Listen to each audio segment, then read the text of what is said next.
नमस्कार, हिमाचल दर्पण live TV देख रहे हैं आप और मैं हूं आपके साथ अमीशा गुल्ला। खास बातचीत के लिए इस वक्त हमारे साथ पूर्व यूनियन मिनिस्टर दीपा दास मुंशी जी मौजूद हैं। कांग्रेस को लेकर इनकी क्या कुछ रणनीति आने वाले हिमाचल चुनावों के लिए रहने वाली है और यूनियन बजट जो इस बार पेश हुआ था उसको लेकर इनकी क्या प्रतिक्रिया है, आइए इनसे ही जानते हैं। जी मैम, सबसे पहले तो हिमाचल दर्पण में आपका स्वागत है। धन्यवाद। जी मैम, सबसे पहले तो मैं आपसे जानना चाहूंगी, यूनियन मिनिस्टर आप रह चुकी हैं, यूनियन बजट 1 फरवरी को पेश किया गया था, किस तरह से देखती हैं आप? देखिए, बजट में बहुत कुछ कहा जाता है और इस बार अभी देश के सामने जो नया चुनौती आई है वो है बेरोजगारी। और जो कोरोना के बाद हमारे देश की स्थिति बदल गई है। हमारे आदरणीय नेता राहुल गांधी जी जो कहा है कि देश में जो उद्योगपति है उनके हाथ में पैसा जाता है ज्यादा, और जो मीडियम और निम्न वर्ग के उद्योगपति है, एमएसएमई जिनको हम कहते हैं, उनके हाथ में पैसा नहीं है। और इसमें क्या हो गया, देश में बंटवारा हो गया। एक तो एकदम बहुत रिच लोग इकट्ठे हो गए और बाकी middle class and lower middle class और गरीब लोग जो है, जो देश को आगे बढ़ाने का काम करते हैं, जिसके लिए देश के लिए हम सोचते हैं, उनके हाथ में पैसा नहीं है। तो इस हालात में बजट कैसे होना चाहिए था और कैसे हुआ, ये तो जनता के सामने है, सब लोग देख रहे हैं। हम तो कहेंगे तो कहेगा कि ये तो विरोधी पक्ष है, विरोध की बात कर रहे हैं, लेकिन हम विरोध नहीं करते हैं, हम सुझाव देते हैं, लेकिन वो सुझाव वो लोग लेते नहीं। तो ऐसे ही चल रहा है, ऐसे ही चलेंगे और देश के जनता जरूर जवाब देंगे। जिसे कहीं न कहीं केंद्र की मोदी सरकार का कहना है, जो बीते 70 वर्षों में कार्य नहीं हो पाए हैं वो केंद्र की मोदी सरकार द्वारा पॉसिबल हो पाए हैं, किस तरह से देखते हैं?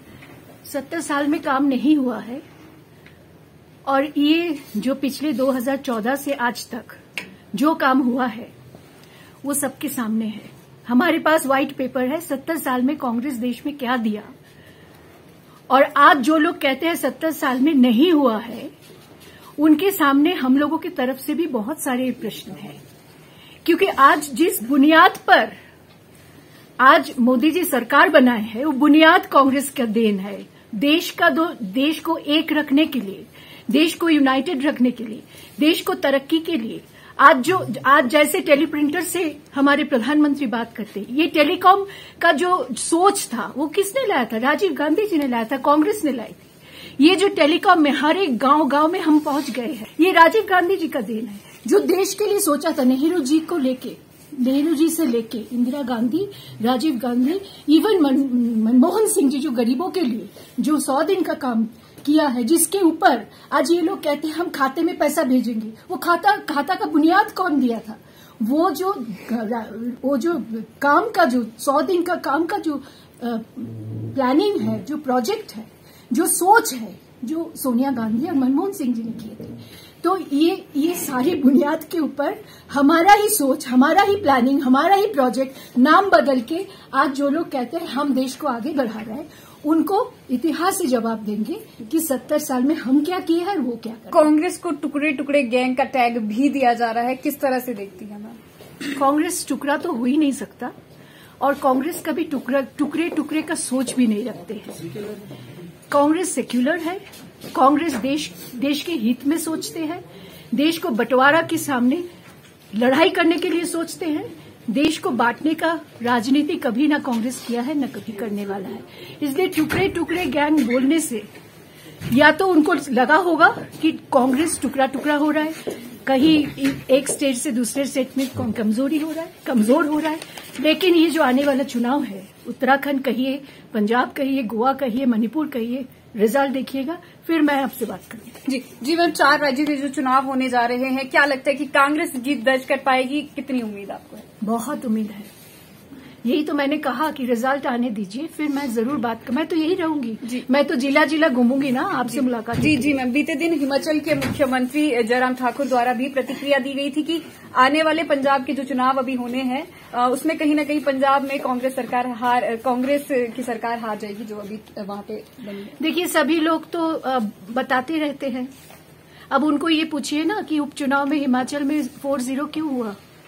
उनका सरकार है, सिर्फ यहाँ नहीं, वहां भी है, दिल्ली में भी है, मंत्री जी है, उनका पार्टी का सभापति है, फिर भी वो हार गए ना। तो हार जीत तो जनता निर्णय करते हैं।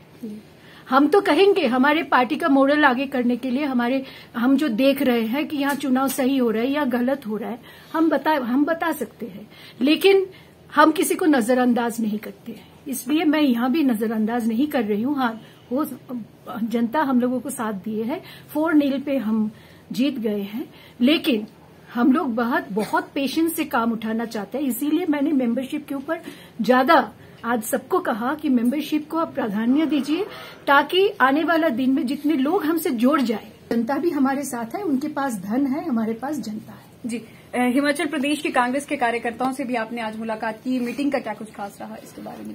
कार्यकर्ता ने बहुत सारे सुझाव दिए हैं, क्योंकि इस बार मौसम बहुत खराब है, तो इस समय हर एक जगह में पहुंचना मुश्किल है, लोगों से संपर्क करना मुश्किल हो रहा है। तो इन्होंने बोला था थोड़ा सा टाइम बढ़ाने के लिए, लेकिन हमारे पार्टी का एक फिक्स टाइम है, कैलेंडर है, उस हिसाब से हम चलेंगे। कोशिश करेंगे कि जितना भी हो लोगों से संपर्क करके मेंबरशिप जितना ज्यादा बढ़ सकते हैं। जी मैम, आने वाले हिमाचल प्रदेश के चुनाव भी इस वर्ष होने हैं, तो क्या तैयारियां रहेगी, क्या रणनीति रहेगी तमाम चुनावों को लेकर? रणनीति मैं आपको क्यों कहूँ, ये तो हो नहीं सकता। राजनीति में रणनीति किसी को बताते हैं लोग? नहीं। जी मैम, रणनीति हमारा है, जनता से जुड़ने का जो रणनीति है वही हमारा साथ है। जी मैम, आखिरी सवाल मैं आपसे करना चाहूंगी। केंद्र की मोदी सरकार द्वारा ये कहा जाता है कि रोजगार की तरफ भी कहीं न कहीं मोदी सरकार कार्य कर रही है और किसानों की तरफ भी कार्य कर रही है, किसानों को राशि भी दी जाती है, किस तरह से देखते हैं? इतना बड़ा किसान आंदोलन, एक साल में सड़क पे, धूप में, ठंड में इतने लोग बैठे थे, इतने लोग मर गए, उसके बाद किसानों के पैसा देना नहीं, किसान को रिस्पेक्ट देना चाहिए। किसान के लिए आज पूरा देश हम लोग खाना खाते हैं। जो खाद्य के ऊपर जो सोच यूपीए 2 सरकार ने सोचा था, वो नीति आज अगर अपना लेते तो ये हालत नहीं दिखना पड़ता। जब किसान सोचते हैं कि देश हमारे लिए सोच नहीं रहा है, सरकार हमारे लिए सोच नहीं है, तो पैसों से किसानों को खरीदा नहीं जाता।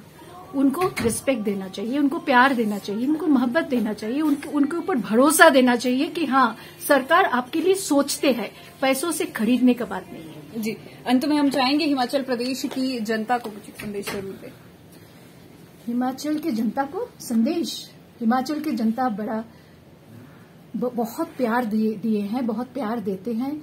यहाँ के लोग बहुत सरल हैं, बहुत मेहनती हैं और सच का सामने में कभी पीछा नहीं हटता। तो इस बार भी सच का सामना करेंगे जरूर। जी, बहुत बहुत धन्यवाद मैम हमसे बातचीत के लिए। हमने बात की दीपा दास मुंशी जी से। इनका कहीं ना कहीं सीधे तौर पर ये कहना है कि हिमाचल प्रदेश में भी कांग्रेस अपनी सरकार बनाएगी। वहीं 4 राज्य के जो चुनाव होने हैं, निश्चित तौर पर कांग्रेस जीत कर सामने आएगी और उसके बाद ये एक बार फिर हमसे मुलाकात करेगी। फिलहाल राजधानी शिमला से इतना ही। मैं अमीशा गुल्ला, आप बने रहे हिमाचल दर्पण लाइव टीवी के साथ। धन्यवाद।